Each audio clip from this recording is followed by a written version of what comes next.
I'm Dee Caffari and I'm a round the world sailor. I've been very lucky on my round the worlds to have covered a mixture from teamed, crewed races down to solo races. And I've been twice around the world single-handed in both directions. So that's a long time to spend on your own. And one of the biggest lessons I learnt was how to spend 24 hours a day with myself for up to 6 months at a time. My wrong way round was 178 days. And you learn a lot about yourself. You learn that you're not always that funny, and you learn how valuable interaction with other people are, and you start to prioritise things in life. And actually the psychology of managing myself was probably the biggest step forwards I took in my sailing career. One of the things I like about being a solo sailor is that it's all your fault, the good bits and the bad bits. So when something goes really well and the boat's on fire, that's because you're doing a great job.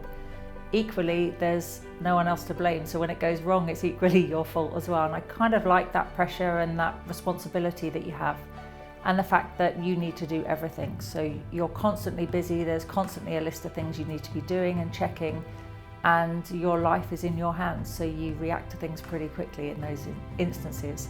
They always say that the Southern Ocean is the most remote, hostile environment you can be in, and you get some pretty big winds and waves. I've had some pretty big winds and waves down there, winds in excess of 60 knots, and even if you're on your own or with a team, it's not the best and most comfortable place to be.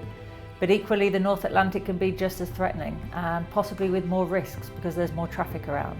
So it doesn't matter what ocean you're in, any sea state that is uncomfortable and threatens safety on board for the people and the boat is not a very pleasant place to be. It doesn't matter whether it's warm water, cold water, an occupied sea place or a desolate place, it's still pretty horrible. I feel I've been in life and death situations before, but I have fortunately come out the other side. So I think you always learn from those instances, and hopefully you take those lessons forwards and you don't do it again.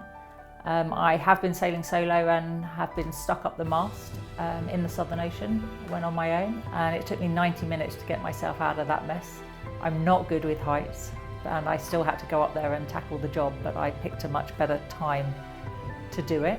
And then when you're responsible for a crew, that responsibility of the people around you is a huge responsibility. And I think the minute the Volvo Ocean race finished, I was 2 inches taller when that weight of responsibility was lifted off me. But I also love empowering and facilitating the journey that the sailors went on. So it's a twofold. I love the responsibility, but also it's a burden of responsibility too.